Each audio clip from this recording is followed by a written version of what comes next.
some gas in there. Oh, that's no problem. Dang, bruh. Yeah, we definitely got symptoms of a broken needle valve.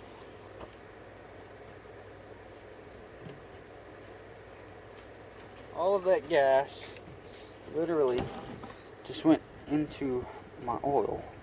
Because there's no way it just sucked up that much gas. There's no way. So what we're going to do is take a look at the dipstick.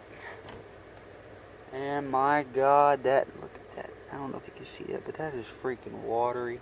Not watery, gassy. Alright, let's see if she starts now. She should. Put a cap on her. Blow some air in her. This is kind of an alternative whenever you don't have a fuel pump.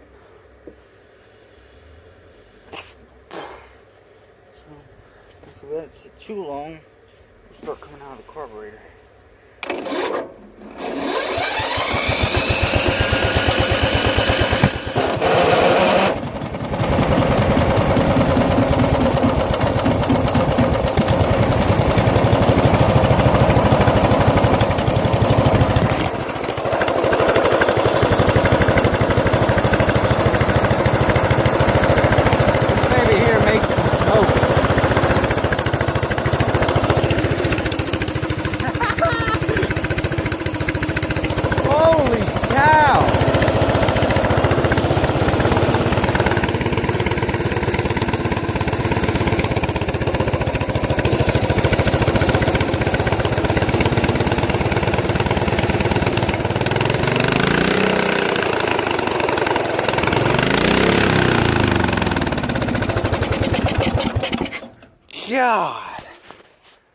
God, holy freaking cow, this thing is wicked.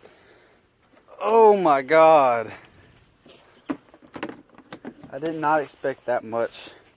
Honestly, I really didn't. Yeah. Okay, I'm gonna go inside now.